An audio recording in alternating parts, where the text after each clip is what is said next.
Let's make this super tasty, budget-friendly salad. You start by shredding your lettuce into a bowl.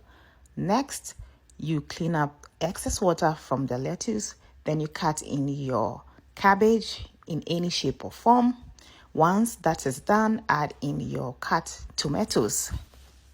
Next, you are going to add in some cucumbers, cut in any shape or form. And then you cut in some yellow onions. If you have spring onions, that's also okay. Now, after you cut in your onions, add in some carrots and then some eggs to taste.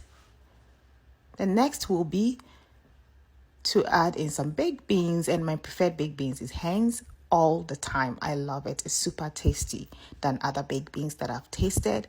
And then you add in your salad cream, still from Heinz, and that will be all for your budget-friendly, super tasty salad.